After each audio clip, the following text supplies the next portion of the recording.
आपण पोलीस भरतीसाठी पोलीस भरती आणि MPSC 2021 ह्या ज्या एक्झाम आहेत त्यासाठी स्टेट बोर्ड इतिहास चालू केलेला आहे. ठीक आहे, त्यामधील पहिला पार्ट आपण पाहिलेला आहे, इयत्ता 4थीचा इतिहास. यामधील पहिला काही टॉपिक पाहिलेले आहे. या व्हिडिओमध्ये आपण नेक्स्ट टॉपिक कवर करूया. शिवरायांची राजमुद्रा या पॉईंटपर्यंत आपण आलो होतो. ठीक आहे, शिवरायांच्या नावाने ज्यावेळेस जहागीरचा कारभार झाला त्यावेळेस शहाजीराजांनी शिवरायांसाठी राजमुद्रा तयार केलेली आहे. तर ती राजमुद्रा म्हणजे कोणती? ती प्रतिपंचंद्रलेखेव वर्धिष्णू विश्ववंदिता शहासुनो शिवशेषा मुद्रा भद्राय राजते. आता या राजमुद्रेचा अर्थ काय आहे तर तुम्ही ते पाहू शकता. प्रतिपदेच्या चंद्रकलाप्रमाणे वाढत जाणारी आणि साऱ्या विश्वाला वंद्य होणारी अशी शहाजीराजांचा पुत्र शिवाजीराजे यांची राजमुद्रा लोकांच्या कल्याणासाठी आहे. ठीक आहे, तर ही राजमुद्रा आहे, सर्वांना माहीतच आहे. ठीक आहे, तर हा टॉपिक होता. तर यापुढील जो टॉपिक आहे तो आहे स्वराज्याचे तोरण बांधले, म्हणजे स्वराज्याला सुरुवात खऱ्या अर्थाने कशी झाली ते या टॉपिकमध्ये पाठ क्रमांक 7 आहे, महत्त्वाचा आहे. ठीक आहे, कारण ज्यावेळेस स्वराज्याची जी प्रतिज्ञा घेतली होती ते एवढं सोपं नव्हतं. कारण की दिल्लीला मुघल बादशाह होता, विजापूरला आदिलशाही, गोव्याचे पोर्तुगीज आणि जंजिराचे सिद्धी अशा 4 सत्ता, एकूण 4 सत्ता महाराष्ट्रामध्ये अस्तित्वात होते. महाराष्ट्राचा जो भाग आहे, वेगवेगळा भाग जो आहे तो यांनी वाटून घेतलेला होता किंवा जिंकलेला होता. यांच्यावर ह्या सत्ता राज्य करत होत्या. या सत्तांचा पराभव करायचा होता. ठीक आहे, या सत्ता अतिशय मोठ्या होत्या. त्यावेळेस तोरणगड जो आहे हा पॉईंटमध्ये काय सांगितलेलं आहे तर शिवरायांकडे पुणे, सुपे आणि चाकण आणि इंदापूर ह्या परगण्यांची जहागिरी होती. ठीक आहे, जहागिरी शिवरायांकडे होती. शिवराय या जहागीरचा कारभार पाहत होते. पण गोष्ट अशी होती, जहागीर जरी शिवरायांकडे असली तरी जे किल्ले आहेत ते विजापूरच्या दरबारातील जे अधिकारी आहेत त्यांच्या ताब्यात होते. जर किल्ले नसतील तर स्वराज्य कसं उभं राहणार? त्यामुळे किल्ल्यांची गरज होती. तर किल्ला कोणता पहिल्यांदा जिंकायचा तर डोंगरी किल्ला हा म्हणजे राज्याचा एक मुख्य आधार. कारण की त्यावरून डोंगरी किल्ल्यावरून सर्वीकडे लक्ष ठेवणं महत्त्वाचं होतं. अतिशय सोयीस्कर जाई आणि तो त्याच्यावर आक्रमण केलं तर त्यावेळेस एवढी इजा पोहोचत नसे आणि लढण्यासाठी शस्त्रूंशी अतिशय चांगल्या प्रकारे त्यावरून येत असेल. त्यावेळेस तोरणा जो किल्ला आहे, ठीक आहे, हा शिवराय जे आहे त्यांच्या डोळ्यांपुढे होता. हा तोरणा किल्ला कुठे आहे? आता पुण्याच्या नैऋत्येस 64 किलोमीटरवर आहे. कानद खोऱ्यामध्ये हा किल्ला आहे, लक्षात ठेवा. ठीक आहे, याच्यावर 2 माच्या, एक झुंजार माची आणि दुसरी बुदला माची. ठीक आहे, तर हा तोरणा किल्ला जिंकण्याचं शिवरायांनी ठरवलं. किल्ल्यावर तोरणजाई देवीचं देऊळ आहे, त्यामुळे या किल्ल्याला नाव तोरणा किल्ला आहे, लक्षात ठेवायचं. आदिलशहाचं या किल्ल्याकडे लक्ष नव्हतं. किल्ल्यावर पुरेसे पहारेकरी, दारुगोळा नव्हतं. यामुळे शिवरायांनी हा किल्ला ठरवलं. ठीक आहे, काही जे निवडक मावळे होते त्यांच्या तुकडे घेऊन शिवराय कानद खोऱ्यात उतरले. त्यानंतर शिवरायांनी तोरणा किल्ला जिंकण्याचं ठरवलं. तानाजी मालुसरे यांनी दरवाजावर मराठ्यांचं निशाण, जी भगवी पताका आहे ती उभारली.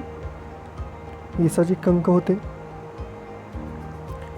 त्यांनी पहारेकरी बसवले. असे सर्व जे मावळे होते त्यांनी च्या मदतीने शिवरायांनी हा किल्ला जिंकला. त्यानंतर शिवरायांनी एक महत्त्वाची जी बाब इथे पॉईंट काय आहे तर हा जो तोरणा किल्ला आहे या तोरणा किल्ल्याला प्रचंडगड असे नाव दिले. लक्षात ठेवायचं आहे, तोरणा किल्ल्याला कोणते नाव दिले? जर तुम्ही पोलीस भरती किंवा ग्रुप डीच्या जे एक्झाम आहेत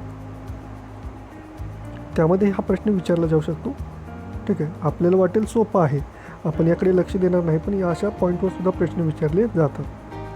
प्रचंडगड असं नाव दिलं. त्यानंतर या किल्ल्यावर किल्लेदार वेगवेगळे अधिकारी यांची नेमणूक शिवरायांनी केली.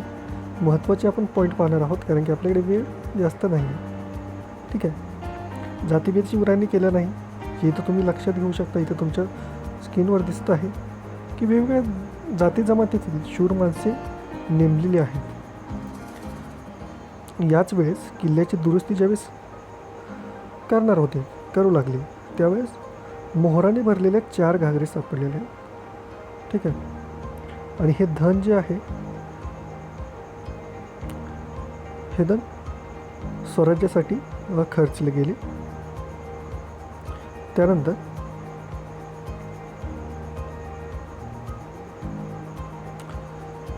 स्वराज्याच्या कामे आले, शस्त्रे विकत घेतली. त्यानंतर जे उरलेलं धन आहे त्या धनाचं काय करायचं, तर तोरण्यापासून 15 किलोमीटरवर पूर्वेला मुरुंब देवाचा डोंगर आहे. शिवरायाने तो हेरून ठेवला. इथे आदिलशहाने एक किल्ला जो आहे तो अर्धवट अवस्थेमध्ये बांधून सोडला होता. शिवरायाने हा किल्ला ताब्यात घेऊन हा किल्ला पूर्ण करायचा असं ठरवलं. आणि हीच ती आहे स्वराज्याची पहिली राजधानी. लक्षात घ्या, मुरुंबा देवाच्या डोंगरावर. ठीक आहे. स्वराज्याची पहिली राजधानी कोणती आहे? शिवरायाने ते किल्ला बांधला. ठीक आहे. अर्धवट जो किल्ला सोडलेला होता तो किल्ला पूर्ण करून इथे किल्ला बांधला. त्याचं नाव आहे राजगड. ही स्वराज्याची पहिली राजधानी. पहिली राजधानी आहे स्वराज्याची कोणती? राजगड. लक्षात ठेवायचं आहे.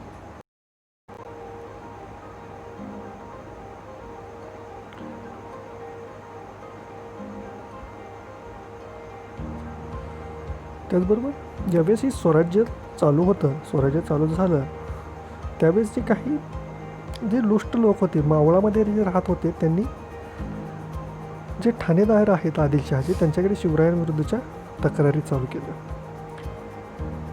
त्यावेळेस शिवरायांनी शहाजीराजेंना जाब विचारला. शहाजीराजेंना मोठा पेच पडला. त्यावेळेस जहागिरीचे रक्षण करण्यासाठी स्वतःकडे एकही किल्ला नाही, म्हणून शिवाजीराजांनी किल्ला घेतला असावा असं आदिलशहाला कळवलं. आणि यात दुसरे काही हेतू नाही असे शिवरायांचे उत्तर पाठवले. त्यानंतर कोंढाणा आणि पुरंदर हे 2 किल्लेही मोक्याचे होते. हे सुद्धा 2 किल्ले शिवरायांनी जिंकून घेतले. त्यानंतर रोहिडा हा किल्ला ताब्यात घेतला. अशा प्रकारे स्वराज्याची घोडदौड चालू झाली. ठीक आहे. हे काही या टॉपिकमधले महत्त्वाचे प्रश्न आहेत. त्याचबरोबर स्वराज्य स्थापन करताना जे परकीय शस्त्र होते, त्याचबरोबर स्वकीय शस्त्रसुद्धा होते. तर हे स्वकीय शस्त्र कोण, त्याबद्दल आपण पाहूया.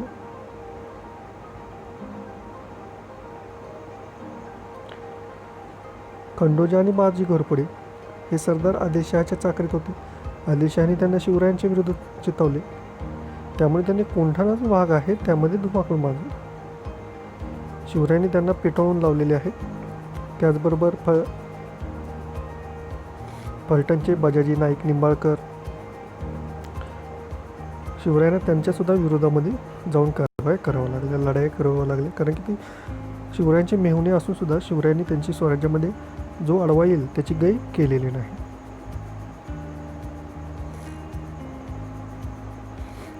ज्यामध्ये जो स्वकीय शस्त्रोमध्ये जो महत्त्वाचा आहे तो म्हणजे जावळीचे चंद्रराव मोरे यांचा बंदोबस्त कसा केला.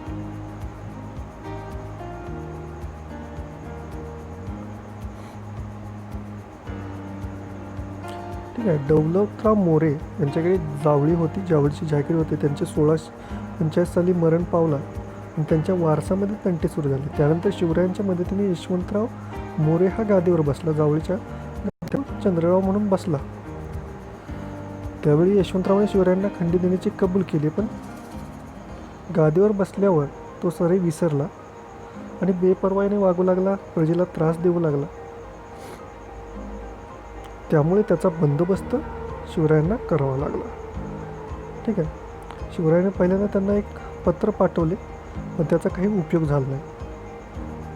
त्यानंतर उद्धटपणे उत्तरे दिले. त्यानंतर शिवरायांनी ही जावळीवर स्वारी करण्याचं ठरवलं आणि जावळी जिंकली शिवरायांनी. हा जावळीचा विषय फार महत्त्वाचा होता, कारण की यामुळे जे स्वराज्य होतं ते पूर्वीपेक्षा दुप्पट झालं. ठीक आहे, दुप्पट झालेलं आहे स्वराज्य जावळीच्या विजयाने. त्यानंतर यशवंतरावाचं सैन्य शिवरायांना येऊन मिळालं, त्यामुळे सैन्याची ताकद वाढली. आणि त्यानंतर रायरीचा जो प्रचंड किल्ला आहे तो स्वराज्यामध्ये आला. या किल्ल्याचं नाव शिवरायांनी रायगड ठेवलं. ठीक आहे, त्याचबरोबर जवळ एक भोरप्या डोंगरावर शिवरायांनी एक नवीन किल्ला बांधला, त्याचं नाव प्रतापगड ठेवलं. तर अशा प्रकारे स्वकीय शत्रूंचा सुद्धा शिवरायांनी बंदोबस्त केलेला आहे. यानंतर प्रतापगडावरील पराक्रम सर्वांना माहीत आहे. काही जे ठळक मुद्दे आहेत ते आपण पाहूया. ज्यावेळेस शिवरायांच्या ज्या हालचाली होत्या स्वराज्याच्या त्या वाढू लागल्यामुळे आदिलशहाला हादरली, त्यांना भीती वाटू लागली. त्यावेळेस शिवाजी राजांच्या जे स्वराज्य आहेत यांचा बिमोड कसा करायचा हे दरबारामध्ये कोणी सरदार उठेना.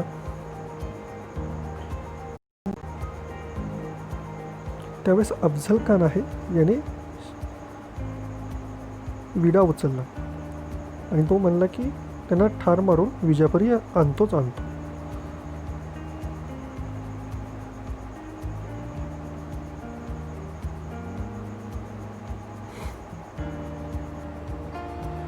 आता अफजल खान हा विजापूरहून निघाला.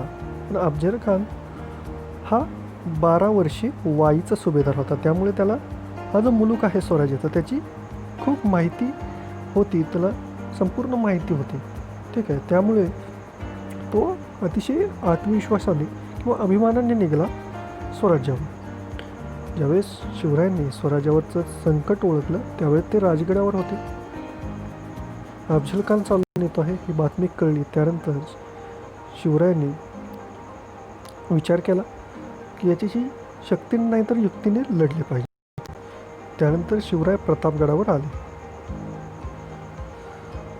अफजल खानाला माहीत होतं शिवराय प्रतापगडावर गेले, ही बातमी खानाला कळली, अफजल खानाला कळली. त्याने महाराष्ट्रातील जनता होती, स्वराज्यातील जी जनता होती त्यावर अन्याय चालू केले. त्याचबरोबर तुळजापूर, पंढरपूर हे देवस्थान आहेत, या देवस्थानावर उपद्रव केला. कारण जर आपण असा छळ केला तर शिवराय प्रतापगडावरून खाली येतील असं त्याला वाटत होते. शिवरायांनी खानाचा डाव ओळखला आणि प्रतापगड सोडला नाही. तेव्हा खानाने दुसरा डाव टाकला. त्यांनी युक्ती केली आता खानाने की प्रेमळपणाचं सोंग घेऊन तो शिवरायांना निरोप पाठवला की मला तुम्हाला भेटायचं आहे. शिवरायानेही निर्धार केलेला होता. शिवरायाने त्याचप्रमाणे युक्तीने उत्तर दिलं आणि त्यावेळेस भेट ठरली. कोठे ठरली? प्रतापगडाच्या माचीवर.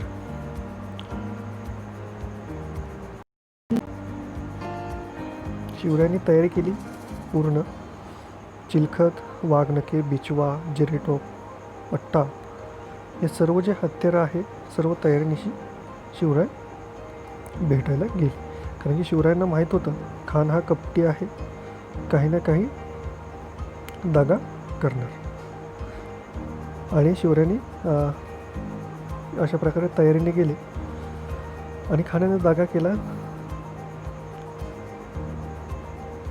सय्यदवाडा,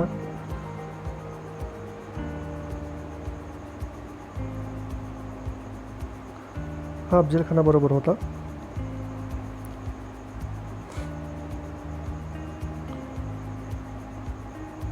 ठीक आहे, शिवरायांवर ज्यावेळेस अफजल खानाने वार केला त्यावेळेस शिवरायांनी सुद्धा त्यांना चोख उत्तर देऊन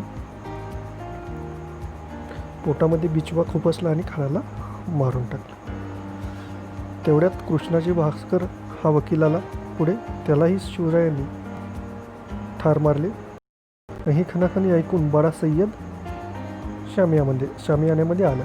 तेवढ्यात जिवाजी महाला याने बड्या सय्यदला आपल्या अंगावर घेतला वार आणि त्याला ठार केले. इथूनच जी आहे होता जीवा म्हणून वाचला शिवाही रूढ झाली. त्याचबरोबर यामध्ये संभाजी कावजी हे सुद्धा होते. त्याचबरोबर ज्यावेळेस शिवराय गडावर गेले, इशाऱ्याची तोफ झाली. त्यावेळेस शिवरायांचे जे सैन्य मावळे जे लपून बसलेले होते, दाबा धरून बसलेले होते, त्यांनी खानाच्या फौजेवर हल्ला केला आणि अशा प्रकारे प्रतापगडाचा विजय झाला. खानाचा मृत्यू झाला किंवा त्याला ठार मारले.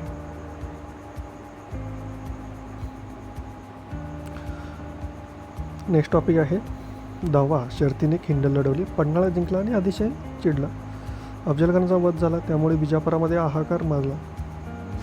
त्याचबरोबर विजापूरच्या ताब्यातील पन्हाळगड सुद्धा शिवरायांनी जिंकून घेतला, त्यामुळे अतिशय चिडला. त्याने सिद्दी जोहर याला स्वराज्यावर धाडले. फार मोठी फौज घेऊन आला आणि अफजलखानाचा मुलगा फाझल खान सुद्धा स्वराज्यावर चालून आला. पन्हाळगडाला सिद्दी जोहरने वेढा दिला, ठीक आहे, चौफेर वेढा दिला आणि शिवरायांना गडात कोंडले.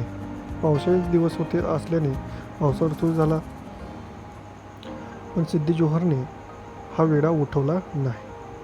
अशातच जी गडावरची रसद होती, शिदोरी होती, ती संपत आली. काय करावं हे कळेना.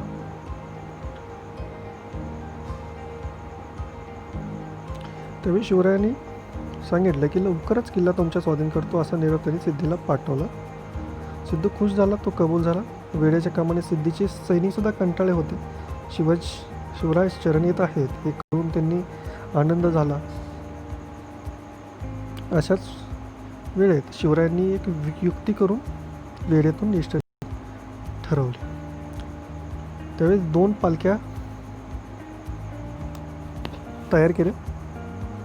शिवराय जे आहेत ते अवघड वाटेने बाहेर जाणार होते आणि दुसरीतून शिवरायांचा वेश धारण केलेली व्यक्ती राजदिंडी दरवाजातून बाहेर पडणार असे, आणि दुसरी पालखी जी आहे ती शत्रू सैन्याला सहज दिसणार असल्याने ती पकडली जाणार आणि शिवाजीराजांनाच पकडल्याने समजून शत्रू जल्लोष करणार.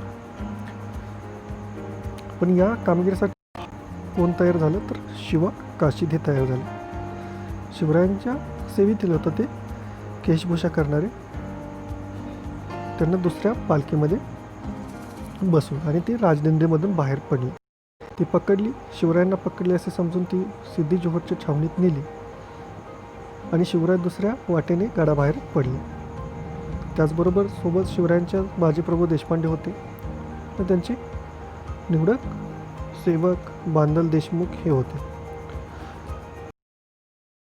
उघडीस आला त्यावेळेस सिद्धीने संतापून त्यांना ठार मारले.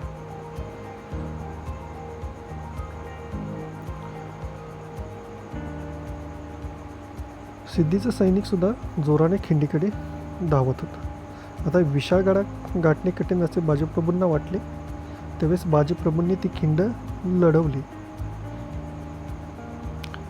गनिमांची खिंड चढू देऊ नका. बाजीप्रभू आणि त्यांचे मावळे खिंडीच्या तोंडाशी पाय रोवून उभे राहिले.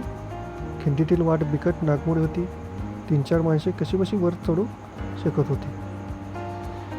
त्याचबरोबर शिवरायसुद्धा विशाळगडाकडे जात होते. इकडे खिंडीत झुंज झाली. आपल्या सर्वांना माहीत आहे, तुम्ही वाचलेच आहे, ठीक आहे. फक्त जी नावं आहेत ती लक्षात ठेवायची आहेत की कोण बरोबर होतं, कोण काय होतं, ठीक आहे, कोणत्या कामगिरीमध्ये कोण होतं. महाराज जे आहेत ते गडावर पोहोचले, ठीक आहे, आणि बाजीप्रभूंनी जे ही खिंड लढवताना ते, ठीक आहे, त्यामुळे त्या खिंडीला पावनखिंड असं नाव दिले गेले. लक्षात ठेवा, पावनखिंड म्हणजे कोणती? गोडखिंड. गोडखिंडीलाच पावनखिंड म्हणतात.